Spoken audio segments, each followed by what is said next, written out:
So you're going to need a neutral density filter if you're using a camera in extremely bright conditions and want to have a slower shutter speed, especially to create motion blur. So I'm going to explain the reasons why with a demonstration in this video.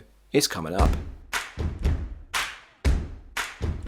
Hi, my name is Tim, and in today's video let's explore the neutral density filter and why they're still needed for photography and also making videos.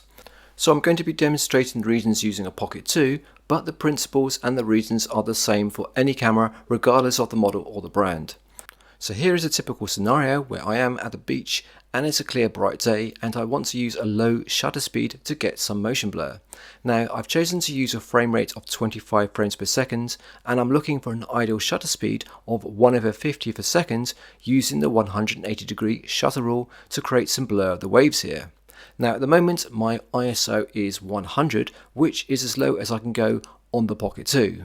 Now also on this camera I'm unable to set the upper aperture as it's fixed, but I am able to change the shutter speed. As soon as I do so, it's way overexposed and I don't stand a chance of getting anywhere near 1/50th a second.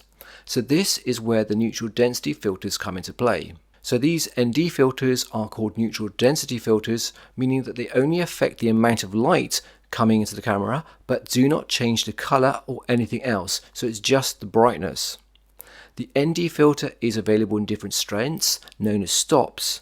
As the number increases, then the amount of light being blocked also increases. So a number 8 filter reduces the light by 8 stops and is half the strength of a number 16 filter.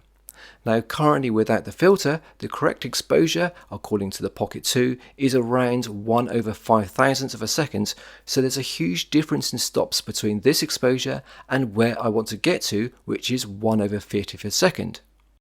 Now I could try and work out the number of stops, but it's just too much brain power. So I'm just going to grab a filter of middle strength, which is the 16 filter, and just put it on the camera and see what happens.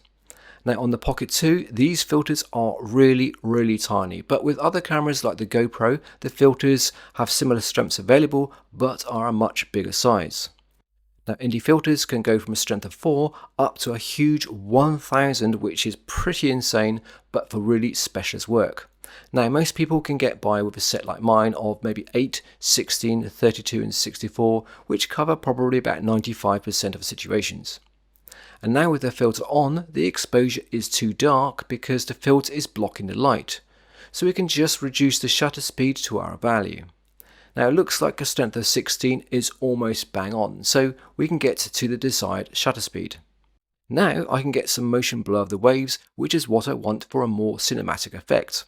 So check out this video linked here for more specifics on motion blur and the 180-degree rule for cinematic videos.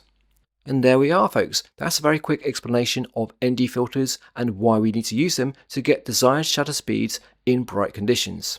If this video is useful, of course, please support the channel to grow by hitting that subscribe button. Until next time, take care and see you soon.